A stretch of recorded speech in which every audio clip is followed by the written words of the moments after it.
Eles são verdadeiros ícones do teatro e da televisão brasileira e estão juntos numa super comédia onde fazem não só uma, mas várias duplas hilariantes. Solta a vinheta.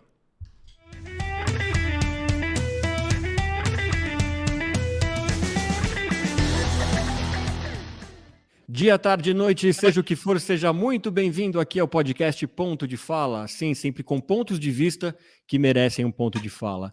Antes de a gente começar mais um papo delicioso aqui, eu peço que você se inscreva no canal se ainda não fez, acione o sininho da rede social, espalha geral, assim mais gente tem acesso ao conteúdo aqui rico, delicioso, divertido, que o Ponto de Fala coloca ao ar todas as terças e quintas às 18 horas. Hoje o papo aqui é muito gostoso, muito especial para mim, eu que adoro arte, você sabe que o Ponto de Fala é um canal que adora cultura e arte, e hoje a gente vai falar sobre uma peça que está voltando aí, graças ao seu sucesso arrebatador do ano passado, para mais uma temporada aqui até o final de janeiro, em São Paulo. Uma comédia super divertida, em que uma dupla, ou que várias duplas, vocês vão descobrir aqui como que é isso, passam por situações hilárias. E quem está à frente aí, comandando essa peça, os dois atores que estão à frente disso, são duas pessoas que são ícones aí da teledramaturgia, também da dramaturgia nacional, Patrícia Travassos e Marcelo Faria. Sejam muito bem-vindos aqui ao Ponto de Fala. Oiê. Obrigado, bem-vindos aí. Obrigada. E aí, gente, eu estava lendo aqui o material de vocês. Primeira coisa que eu vou falar, Patrícia, como assim 40 anos de carreira já?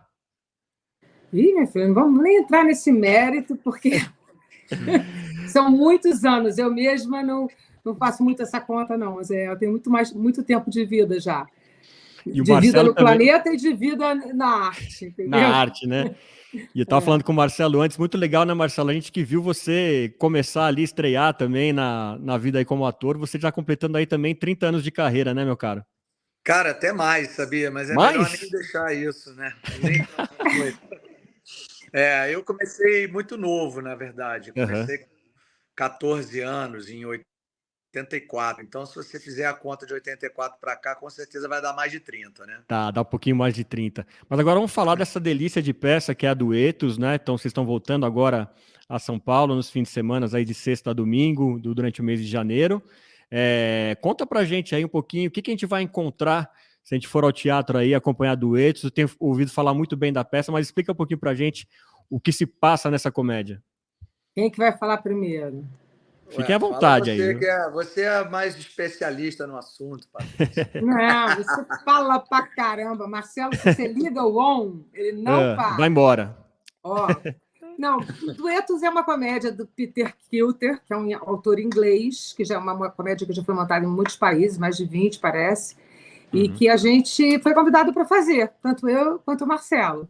E direção do Neco, do Ernesto Piccolo, que é um craque em comédia. Sim, é super conhecido já. O Ernesto Piccolo, muitas peças bacanas já liderou, ele né? Faz, Ele é uma das pessoas que eu conheço, que mais vive e convive e respira teatro que eu conheço, sabe?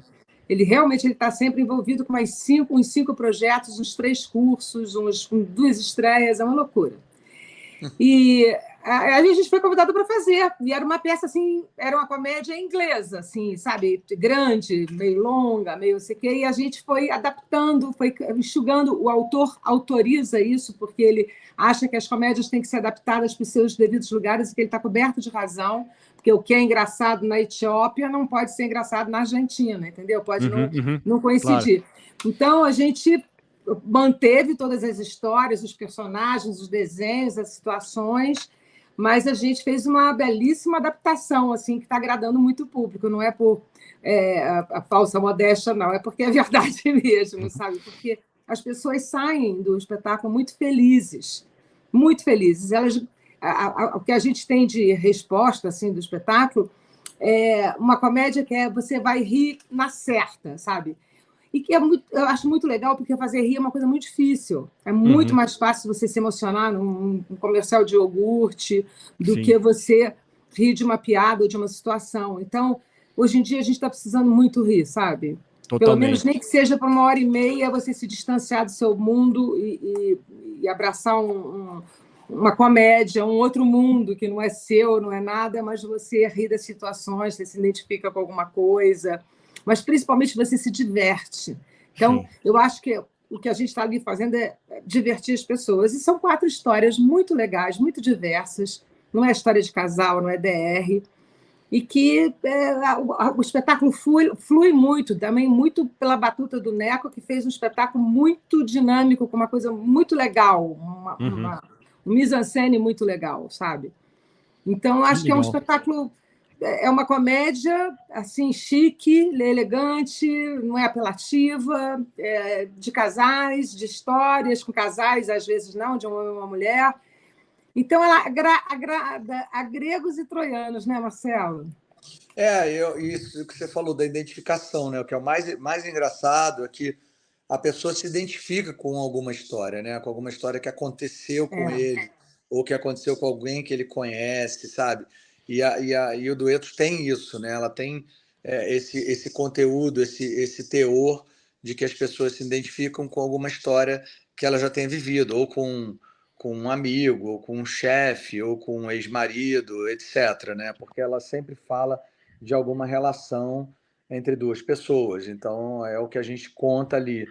E o mais divertido é que a gente já percebeu que o espetáculo já é um espetáculo conhecido, né? A gente está desde agosto em cartaz, né? A gente fez o Rio, fizemos algumas cidades, depois viemos para São Paulo em novembro, e hoje a gente entra em cena e as pessoas não só aplaudem, como elas fazem uhul, como se tivesse... Que delícia! Muito legal. Parece show, né? Parece show. A gente já tem essa identificação, né, com o público, porque a gente já sabe que a gente vai entrar e eles vão reagir de uma forma gostosa, de uma forma agradável, né, de uma forma que acolhe a gente, né? E eu acho que o teatro também ele funciona muito no boca a boca, né? Tem as divulgações e tal, mas as pessoas em geral vão ao teatro depois dessa primeira leva porque alguém disse para ela que era legal. Então, eu acho que a gente já está nesse momento de usufruir desse boca a boca, porque as pessoas já falam que é legal, que a pessoa vai se divertir, então ela já vem pronta para se divertir. A gente não tem nem que conquistar, né? Ela já chega animada. Eu não sei se eu expliquei que o espetáculo tem 4 histórias diferentes. Falei, né? Falei. É isso que eu ia comentar agora. Eu queria até que vocês explicassem, Patrícia e Marcelo, como que é isso, né? Vocês vivem no mesmo espetáculo 4 personagens, né? Como até que vocês se organizam isso e os desafios de estar numa mesma peça com 4 personas diferentes, né? A gente não sai de cena, né? Na verdade, a partir da primeira cena, a gente entra, quando abre o pano, a gente já está dentro de um camarim, que é um camarim que foi feito dentro do próprio palco. Então, assim, além do camarim do teatro, que a gente se prepara lá atrás, quando a gente entra para o palco, a gente já tem um camarim de palco e a gente começa o espetáculo nesse camarim de palco. Então, quando abre, a gente sai desse camarim e começa a primeira cena. Cada cena gira em torno de 20 minutos, né? Não sei, algumas um pouco menos, outras um pouco mais, mas é mais ou menos isso, né? E então o espetáculo tem no total 80 minutos, talvez um pouquinho mais, depende muito do dia também, porque depende da reação da plateia, das gargalhadas, aplausos, etc. E aí, quando acaba a primeira cena, a gente vai para esse camarim e já troca para a segunda cena, e o público vê a nossa transformação. Então é muito legal, porque a plateia participa disso, eles veem a nossa transformação, né? A gente se transformando em outra pessoa. E isso acontece 4 vezes. Então é muito interessante, é muito divertido, porque primeiro que eles veem a coisa diversa do que a gente vive, né? Essa coisa de não ser um só, né? O ator ele é múltiplo, ele sempre está se transformando. E essa transformação em cena aberta, que foi uma ideia até do Neco, ficou muito interessante. Toca uma música, a gente tem ali mais ou menos 1 minuto para trocar de roupa e ficar pronto para o outro personagem. E que bacana. Acaba sendo divertido para vocês, inclusive, né? Divertido e cansativo. É super divertido. Essa coisa de ser uma variedade de personagens foi uma das coisas que cativou a gente para fazer o espetáculo, né? Porque você faz um personagem, depois é outro totalmente diferente, depois é outro totalmente diferente, depois é outro totalmente diferente. Eles não têm nenhuma sabe, nenhuma similar... vou falar a palavra que vou me enrolar. Similaridade. Ai, graças a Deus, obrigada. Tá. Não tem nenhuma semelhança, sabe? Entendi. E isso é divertido, porque o gestual, o figurino, a voz, o tom, tudo é diferente. Então, a gente foi pesquisando isso nos ensaios, né? Foi conquistando esses lugares. Aí vai entrando elementos que vão ajudando, né? A história primeiro, depois os figurinos que coroam, sabe? Que ajudam a gente a se modificar. Mas hoje em dia a gente já faz isso quase com uma certa facilidade, mas assim foi muito complicado no início achar tom para cada um, sabe? Achar uma diferença natural, assim, sem ficar caricato, sem ficar exagerado, sem ficar... Ela é bem no tom, sabe, o espetáculo. Ele não puxa para nenhum lado, assim, sabe? Não, muito legal. E agora, sem dar muito spoiler... desculpa, Marcelo, pode falar. Não, eu ia falar exatamente sobre o spoiler, porque a gente não fica querendo contar muito sobre as histórias. Sim. Mas assim, a gente pode falar um pouquinho de cada uma. Na primeira cena, é uma cena de encontro de aplicativos, de duas pessoas que não são muito sociáveis, vamos dizer assim. Eu acho que são aquelas pessoas que não pegam ninguém. Que não saem, não estão na noite, não estão na balada, e aí usam um aplicativo para poder tentar encontrar alguém. Então, pelo estranhamento da situação, já é engraçado. Né? E os dois são completamente... Os dois são dois esquisitos, sabe? Esquisitos, dois meio nerds e tal. Sim, sim. A segunda cena não é um casal propriamente dito, porque é um chefe com uma secretária. Então, assim, eles não estão ali numa relação amorosa, né, de casal mesmo. É uma relação de trabalho, mas que existe um amor incondicional um pelo outro, e acabam que eles se veem como num casamento. Então, é muito divertido. E ele não é um cara ligado em mulheres. Ele é gay. Ele é gay, então assim, ela não está ligada... Ela não se importa com isso. Exatamente, ela não se importa com isso. A terceira cena é a única cena que é realmente um casal tradicional, que eu digo tradicional do hétero, né? Que é o casal que está em crise e está numa DR, mas eles tinham uma viagem marcada e eles estão nessa viagem tendo essa discussão de relacionamento no meio de uma festa na Espanha. E a última cena é um casal de irmãos, onde o irmão está casando a irmã pela terceira vez. Caraca! Ela está sempre em busca da felicidade e ele é um cara que não gosta de casamento, mas que apoia todas as decisões dela. Então, existe toda uma crise, tudo vai dando errado e aí acaba uma catarse. Então, é mais ou menos isso que a gente faz aí nesse espetáculo. E eu acho que muito do sucesso, né, gente, acho que é muito por essa diversidade de personagens. Acho que muita gente está lá assistindo vocês, ou se identificando, ou identificando alguém próximo que parece com aquilo, e que a comédia tem muito disso, né? De você rir porque você lembra de alguma situação próxima à sua, né? Rir de nervoso, né? Não, muito bom. E me diga uma coisa, vocês fazendo comédia, né? Eu lembro muitas, né? Aqui, tanto no teatro, principalmente em novela, assim, que acho que a Patrícia já fez muitas personagens cômicas, o próprio Marcelo também. É um gênero, assim, que seria o favorito de vocês, ou um dos favoritos? Bom, eu gosto muito de fazer comédia. Eu também adoro fazer comédia, porque é o que a Patrícia falou lá no iniciozinho, né? Fazer rir é muito bom, é muito gratificante. A gente vê o público, que assim, o que acontece com esse teatro Raul Cortez, né, que é no prédio da FEComércio, quando a gente sai do teatro, a gente desce, eles estão numa fila para pegar o carro. É engraçado isso, porque tem esse estacionamento. Não demora, não é uma coisa assim demorada, mas eles estão na fila, né? Normal. Aquela coisa de valet ali, né? Que não tem jeito. Exatamente, é o valet. E a gente encontra com todo mundo. Que legal. Então, assim, o público que não fica para tirar fotografia, ele acaba nos vendo, saindo, porque a gente também sai para ir para um restaurante jantar e pegar um Uber e tal, um táxi, seja lá o que for. E aí a gente acaba ouvindo eles falando com a gente ali. Pô, adorei e ri muito, tô com dor de barriga de tanto que eu ri, me emocionei, me identifiquei. E às vezes até aplaudem a gente de novo, né? É muito legal, isso é muito gratificante. E a comédia tem esse valor, né? Total. Então, assim, é claro que você fazer romance, fazer drama, tem um valor artístico maravilhoso, porque quando você está atuando, você sente prazer fazendo todos os sentimentos. Mas a comédia tem um lugarzinho especial, né, Paty? Uhum. Eu acho também. E eu acho que, assim, parece, é um gênero que não é muito valorizado, né?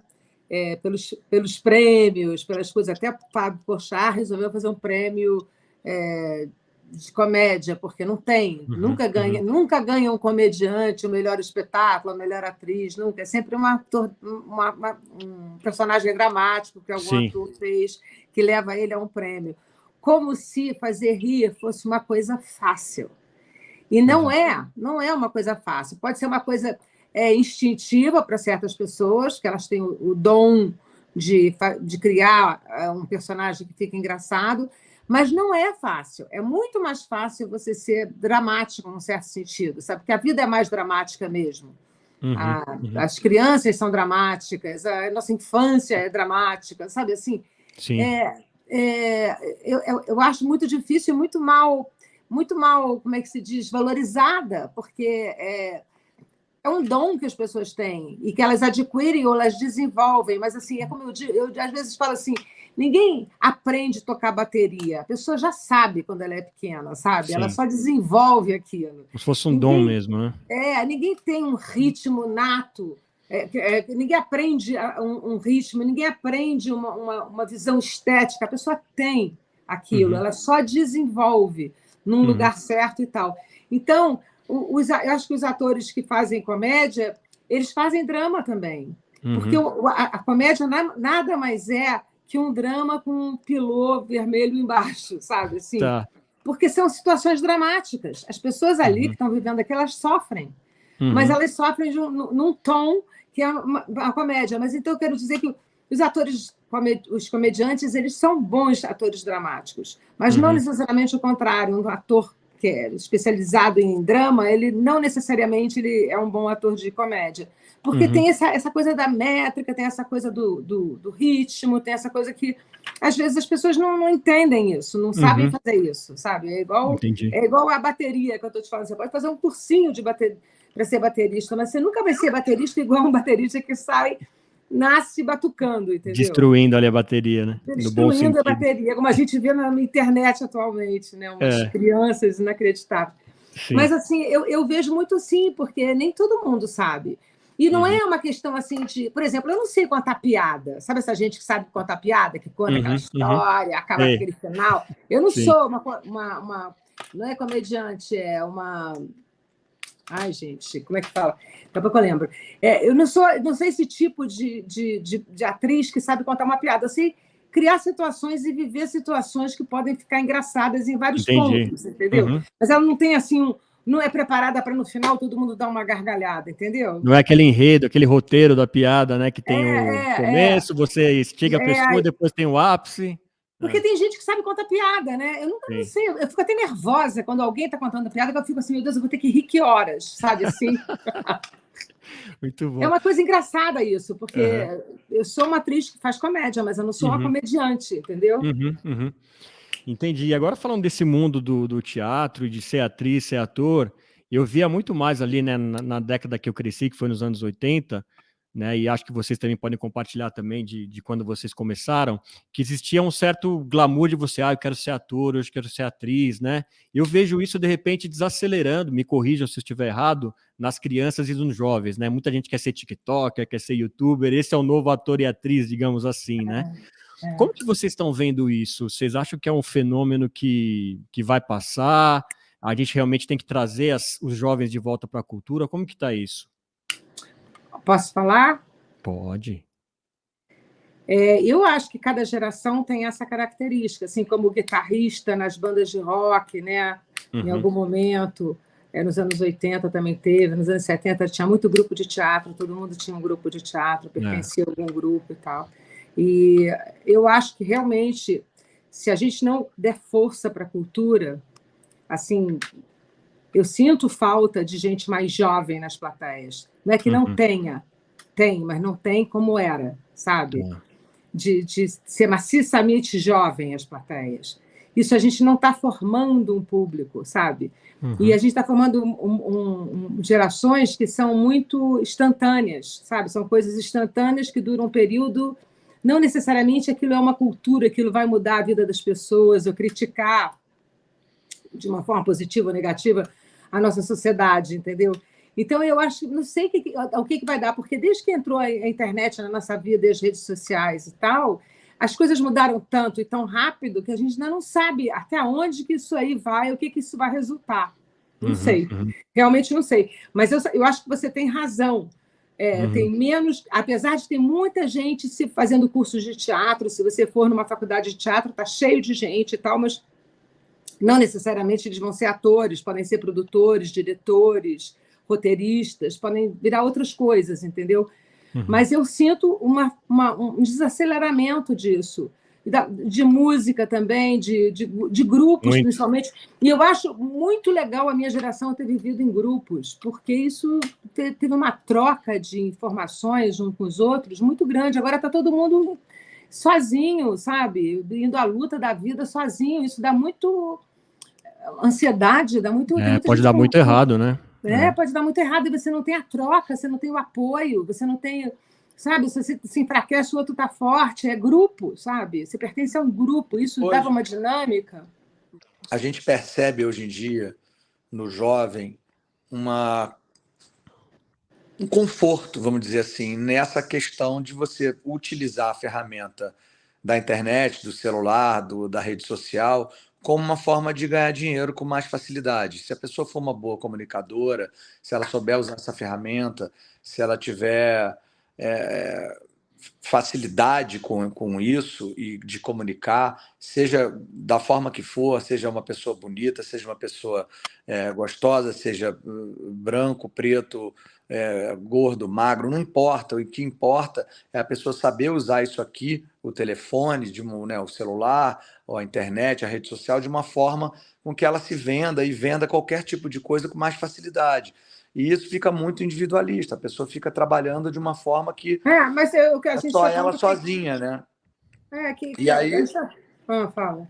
Não, e aí a questão ela passa dessa coisa do artista que o Fernando estava falando. A gente não vê mais o jovem querendo ser ator, atriz, né? O cara que era modelo e de repente vira um artista, uma pessoa que sai de uma profissão e vai fazer teatro para ser ator. Hoje em dia você não precisa de mais nada disso.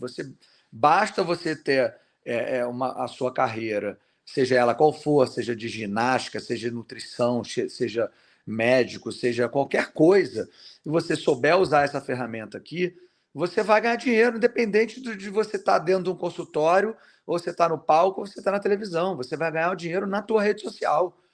E essa forma de se realizar, que é o que a Patrícia estava falando, de ser individualista, é o que está fazendo com que as pessoas não estejam mais em grupo como antigamente, porque não tinha internet. Então as pessoas precisavam se encontrar. Você vê, para eu ir conversar com o Fernando hoje, eu teria que ir até o Fernando, até a rádio dele. Eu não poderia estar aqui no hotel sentado, nem a Patrícia sentada aqui no quarto ao lado do meu, fazendo essa entrevista. A gente teria que estar aí com você, teria que ter pegado uma condução, etc, etc. Hoje em dia a gente se aproxima, mas de uma forma virtual, né? Então, assim, hoje eu entro numa rede social e falo assim, cara, quem é essa pessoa que tem 5 milhões de seguidores que eu não sei nem quem é? Pois é. Existem aos montes, né? E assim, hoje você vê até uma seleção de elenco através de números de seguidores, o que eu acho a coisa mais absurda do mundo. Inclusive, eu tenho até um roteiro que eu estou desenvolvendo, que já está em fase de pré-produção para realização junto com o Canal Brasil, que é sobre isso, é uma crítica a essa questão dessa escravidão que a gente se tornou, de ir atrás, de ser famoso através da rede social para poder fazer alguma coisa, fazer um filme, fazer uma novela, fazer uma série. Você tem que ter mais de 3 milhões de seguidores, tem que ser não sei o quê, as pessoas têm que te conhecer pela internet, pelo celular, pelo Instagram ou pelo Facebook, seja lá o que for. E isso é muito ruim. É muito ruim. E aí afasta a pessoa do ao vivo, afasta a pessoa do teatro. O teatro, eu me lembro assim, de ver assim, o início dessa coisa da internet e falar assim, bom, o teatro não será afetado com isso porque o teatro é ao vivo. E realmente, durante a pandemia, várias pessoas fizeram peças de teatro na internet, era interessante, mas não era aquilo que a gente conhece como teatro, né? O teatro é uma coisa instável, cada dia ela é uma coisa porque é um público diferente, eu estou diferente, eu estou feliz hoje, não estou feliz amanhã, estou bem hoje, amanhã estou melhor, enfim, ele é ao vivo, é uma comunhão ali que eu costumo falar, o público não tem ideia do quanto que ele participa do espetáculo. Você vê, a pessoa hoje pode ser um personal trainer pela internet, a pessoa pode ser um coach de empresários pela internet, a pessoa pode ser psicanalista pela internet, a pessoa pode ser guia espiritual pela internet, a pessoa pode ser qualquer coisa pela internet. E ela não precisa sair da casa dela para ganhar esse dinheiro, não. Então, isso é uma coisa muito louca. Que loucura, né? E a pandemia, obviamente, ela é... Né, o ator ficou no meio do caminho, porque o ator ou ele trabalha numa coisa de audiovisual, que já é uma coisa de audiovisual, tudo bem. Agora, o teatro em si, ele é uma coisa ao vivo, não tem jeito, ele é ao vivo. Você não pode fazer uma massagem em alguém pela internet, você tem que estar ali, você e a pessoa. Agora, o teatro é ao vivo. O ao vivo é a comunhão de você, aquela peça e aquele público naquele dia que dá um resultado final. Então, a gente faz uma temporada, a gente vê essa diferença. Um dia é bom, outro dia é ótimo, outro dia é mais ou menos, outro dia é incrível, outro dia não sei o quê, outro dia é burocrático. É o mesmo espetáculo, são os mesmos atores, é a mesma história, a mesma luz, a mesma trilha, o mesmo figurino, e cada dia a gente sente uma energia diferente. Eu estava até pensando aqui, Paty, e a gente já está num estágio, acho que, da internet, em que as pessoas até muitos, né, pararam de criar. Agora eles seguem fórmulas daqueles que foram bem-sucedidos, então acaba limitando até a criatividade intelectual, né, da pessoa. E a pandemia, de uma certa forma... Acelerou. Ela fez com que isso se potencializasse, porque como a gente não podia sair de casa, né, a gente achava fórmulas para a gente se comunicar pela internet. Né? E isso eu falo para todas as profissões, tá? Não estou falando só do artista, não, estou falando de todas as profissões. Né? O próprio médico estava fazendo consulta pela internet.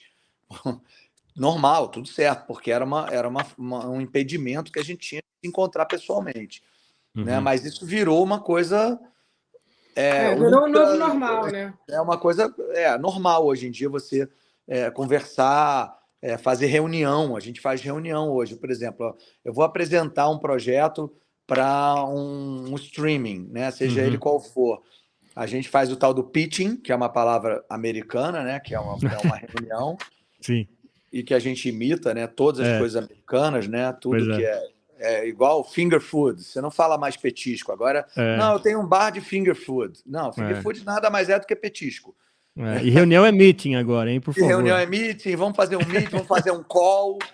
Aí o pitching é a apresentação de projeto nos estúdios. Não, e já viraram verbos. Eu vou printar isso aqui para você. Nossa, eu quero morrer. Gente, eu trabalhei 20 anos no mundo corporativo. Nossa, é de morrer, de bater a cabeça assim na mesa. E como diz, a gente tem um jornalista no jornal O Globo chamado Anselmo Góes. Claro, opa. E que ele fala isso, né? Muitas vezes as pessoas colocam o nome, esse tipo de nome que a gente está utilizando, e ele fala, aliás, pitching é o... né? Certíssimo ele. C... né? Porque obviamente ele não pode escrever no jornal, mas é bem por aí, sabe? Pô, a gente fica vendo... Eu fiz um pitch outro dia de uma apresentação de um projeto e que poderia ter sido ao vivo, porque já não estávamos mais nessa loucura da pandemia, mas não, eles preferem esse distanciamento para não ter esse compromisso do tete-a-tete. Né? O cara corta a reunião com 30 minutos e fala assim, acabou, agora no final, próxima, a gente conversa e tal, e aí, pum, acabou, é isso. Então é tudo muito doido, né? A gente, eu e Patrícia, pelo menos, começamos, ela antes um pouco de mim, não muito do antes, mas um pouquinho, mas a gente viveu um momento da televisão em que a gente era uma família. A gente ia para a TV Globo para a sala dos nossos diretores e falar: poxa, tem papel para mim nessa novela? E era assim que a gente fazia. A gente ia na sala do Paulo Biratã, do Roberto Talma e dos diretores que estavam lá fazendo as novelas para pedir personagem, para saber se tinha um papel para a gente fazer e tudo mais. Sabe, os testes eram todos ao vivo. Hoje em dia você faz um teste para uma série, você grava com o seu celular a sua cena e manda para o cara por um link. Caramba, e aí, seja o que Deus quiser, entendeu? Você não tem ninguém te dirigindo, você não tem ninguém dizendo para você qual é o tom do personagem, ele não tem ninguém dizendo qual é a história, por que você está naquela situação. Então é muito mais complicado. Sem falar que eles escalam hoje pessoas que podem ser qualquer pessoa, mas que tem mais de 2 milhões de seguidores, então essa pessoa vai te dar mais resultado. Vai te dar mais resultado, mais audiência, né? Cara, é uma loucura Que isso. loucura. E o mais doido disso tudo é que eu vejo, porque eu ando na rua muito, eu gosto de andar na rua, porque é na rua que a gente vê os personagens de verdade, né? Eles estão por aí, os personagens que a gente faz estão na rua. E as pessoas falam comigo, seja onde for, qualquer condução que eu pegue, qualquer rua que eu ande, qualquer lugar que eu vá, até mesmo na minha rede social, as pessoas cobram da gente as novelas boas, os personagens bons, os grandes atores, as pessoas que faziam e que estão aí escanteadas por conta de não serem pessoas ligadas à rede social e etc, etc. Então, isso é muito triste a gente ver isso acontecer. É realmente muito triste. Eu não estou dizendo que não tem que ter espaço, não, tá, Fernando? Estou dizendo que, obviamente, todo mundo tem que ter seu espaço. Mas, assim, a forma que o brasileiro faz é uma fórmula que ele pega uma coisa assim, vou dar um exemplo aqui.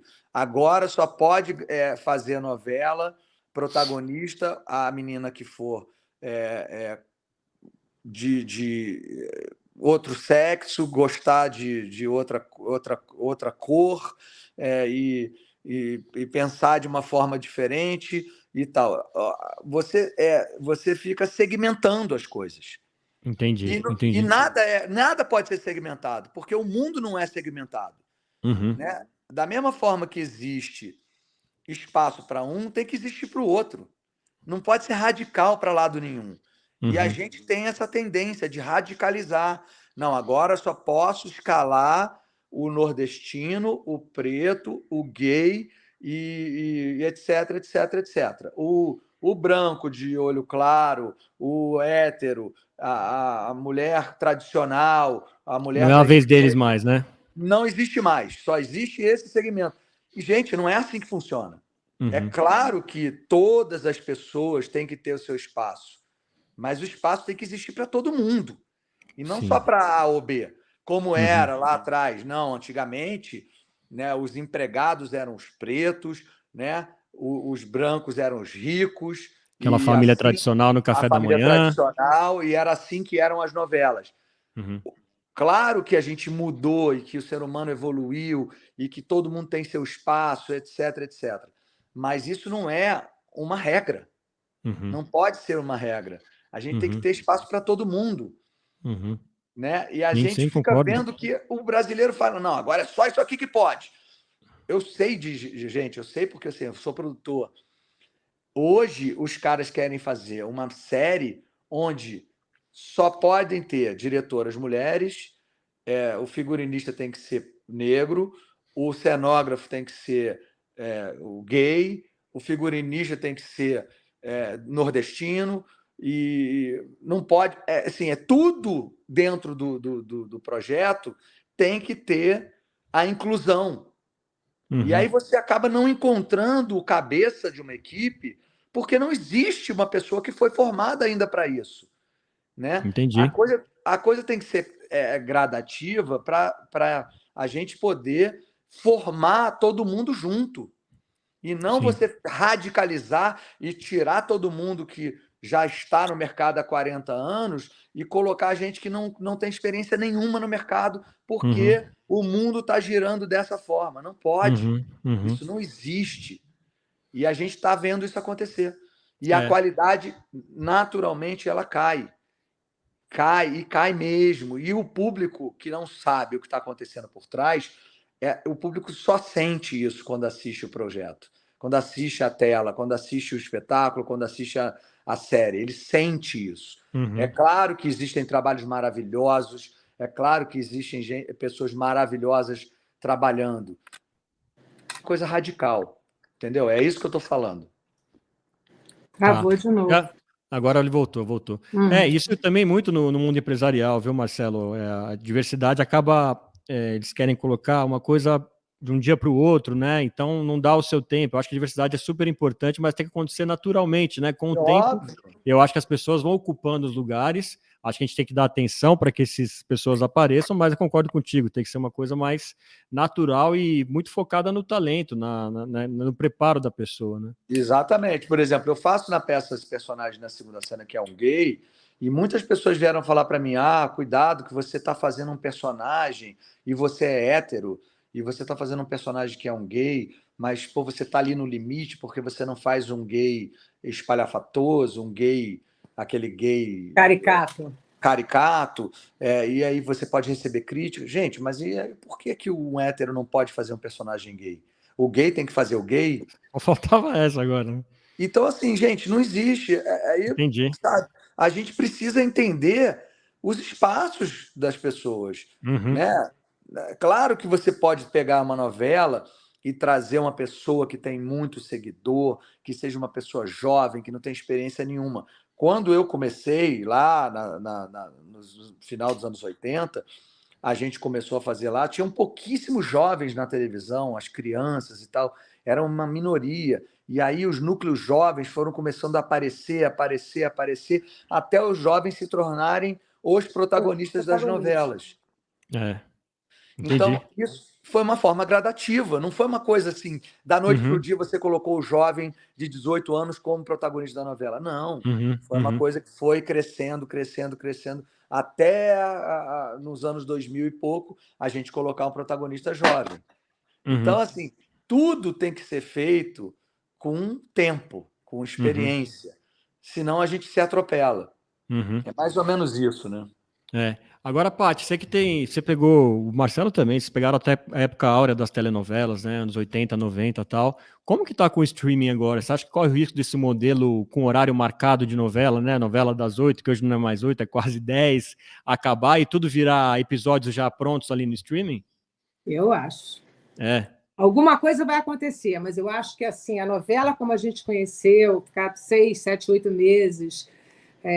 ter aquela barriga no meio, porque história nenhuma aguenta, sustenta tantos episódios, entendeu? A gente se acostumou com as séries que são assim, cada série acaba, sabe, te levando à loucura para ver o próximo episódio, entendeu? Sim. Então, elas são enxutas, elas são, sabe, as temporadas você fica louca para vir a próxima temporada. Então, elas têm uma forma, uns ganchos, sabe, que a novela não tem. A novela era um gancho na sexta-feira, um ganchinho fraco, na época era um hábito.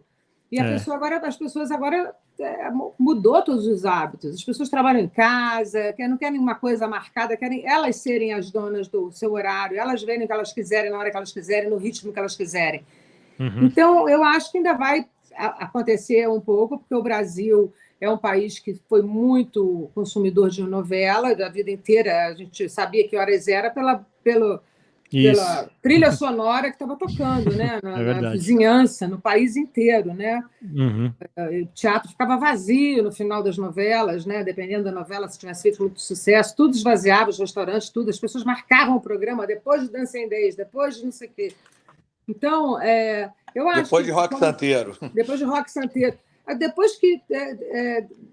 Depois desse streaming aparecer com todas essas possibilidades e você fazer seu horário, ver a hora que você quiser, e agora também os podcasts, as coisas todas na internet, que também você vai ver a hora que você quiser, entendeu? Eu acho que isso daí é inevitável. E depois porque as pessoas estão ficando muito espertas na coisa de como espectador, né? Porque o streaming vai te ensinando. Você pega uma novela de, sei lá, dos anos 70, elas são toscas, entendeu?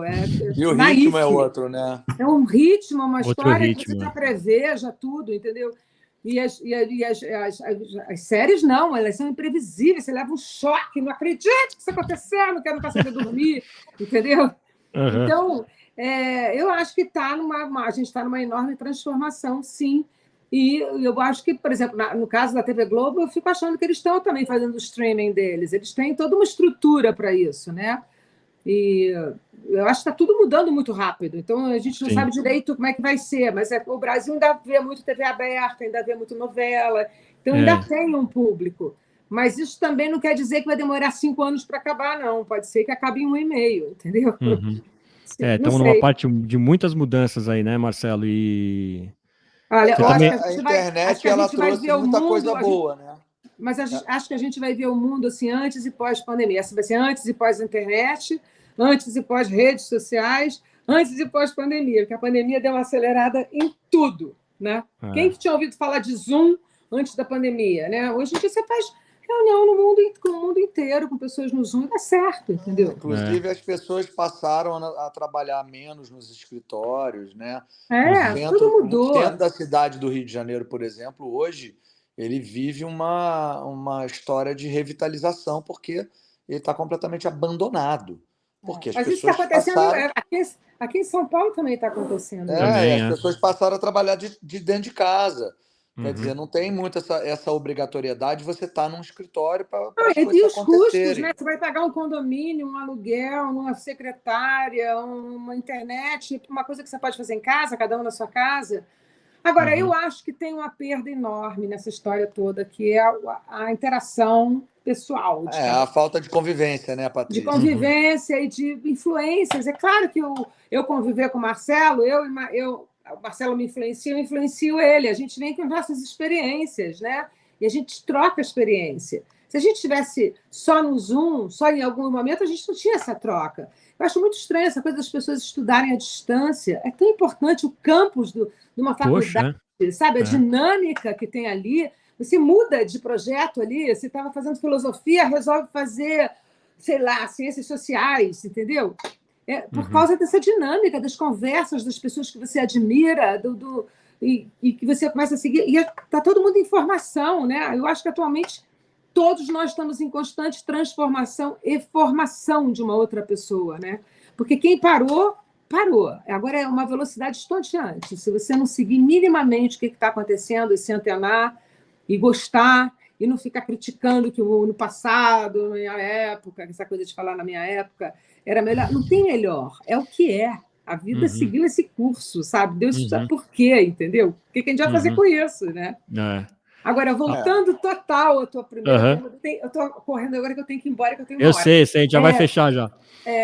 Eu acho que realmente diminuiu a quantidade de público no teatro, de público jovem, mas eu não acho que isso é uma transformação definitiva. Eu acho que é um momento, porque o teatro é muito antigo. O teatro está da Grécia, entendeu? Pois é. E ele continua até hoje. Eu fico impressionada, as pessoas saem de casa, vão ao teatro, se divertem, saem felicíssimas, entendeu? Então, ele tem uma força que é única. É única. E a gente é prova viva disso, né, Paty? Porque a gente é prova viva disso. Está lotado. O teatro está lotado de pessoas super... As pessoas acabam o espetáculo, está todo mundo assim com a cara de felicidade, sabe? Não, e é tão gratificante, né? A gente saber que a gente tem um público assistindo a gente, né? A gente, maravilhoso. Todo final de semana a gente tem 1.500 pessoas assistindo a gente. Que legal. 500 por dia. É uma coisa muito legal. Não é uma coisa boba. São 500 pessoas que saíram de casa para ir ao teatro assistir o nosso trabalho. Isso é muito gratificante. Eu sinto falta dessa nova geração fazendo alguma coisa de revolucionária no teatro, sabe? Ainda sinto falta disso. Mas eu não acho que isso acabou, porque eu acho que sempre ele vem com outro nome, vai vir alguma coisa misturada com outras mídias. Na música também, viu, Patrícia? Eu acho que falta uma, né, como teve os movimentos que a gente viu ali de rock nos anos 70 e 80, né? Depois 90, um pouco daquele sertanejo que a gente ouvia do Chitãozinho. Então, acho que falta realmente uma revolução nos anos 60, na arte. A Bossa Nova, né? Então, eu acho que também está num período assim. Eu acho que esse negócio aqui da internet ela dispersa um pouco a gente, sabe? E cria falsos sucessos. sabe? São as coisas assim que fazem tum, e vão embora. E não faz um movimento de massa, né? Assim, todo mundo começar a pensar dessa forma. Mas, enfim, a gente não sabe, a gente está no meio da história. Daqui a 10 anos a gente se encontra de novo. O que eu vou querer é que vocês continuem, independente do formato, que seja na internet, fora da internet, no palco, na televisão, a gente faz questão que vocês continuem, hein? Isso é o compromisso de vocês com o público. Não, mas a gente não para, não. Eu não consigo imaginar de outra maneira. Eu não consigo me imaginar fazendo outra coisa, entendeu? Ou eu estou no palco, ou eu estou por trás, mas eu estou nesse universo, sabe? Eu acho que só essa vida aqui real eu não suportaria, não. Legal. Queridos, eu ficaria a tarde inteira conversando com vocês, mas sei que vocês têm compromisso, daqui a pouco é hora de palco. Então eu quero que vocês deixem o serviço e convoquem o pessoal para assistir duetos, pode ser? Pode. A gente está no Teatro Raul Cortez. A gente está no Teatro Raul Cortez até o dia 29 de janeiro, sexta e sábado às 21 horas, domingo às 18 horas. Então está acabando, faltam só mais 3 semanas. Corre na Fê Comércio, aqui em São Paulo, Teatro Raul Cortez Duetos, a comédia do Peter Quilter, direção do Ernesto Piccolo, comigo e com a Patrícia. Legal, Marcelo. Eu falei para a Patrícia que essa semana eu vou estar no Rio, mas eu vou voltar para assisti-los e vou pegar a dica do Marcelo e vou parar o carro no Valet para encontrar vocês. Vai, para! Beijo, queridos, obrigado, beijão, sucesso, Fernando. Beijão. Obrigado, beijão, Fernando. tchau. Abraço. Tchau. E obrigado você que nos acompanhou aí em mais um papo do Ponto de Fala. Não se esqueça, se inscreva no canal se ainda não o fez, acione o sininho da rede social, assim você não perde nenhum papo delicioso como esse que a gente teve aqui com a Patrícia Travassos e com o Marcelo Faria. E bora pro teatro assistir duetos, hein? Até o final do mês aqui em São Paulo. Sou Fernando Tuller, esse foi o Ponto de Fala, a gente se vê no próximo episódio. Até lá.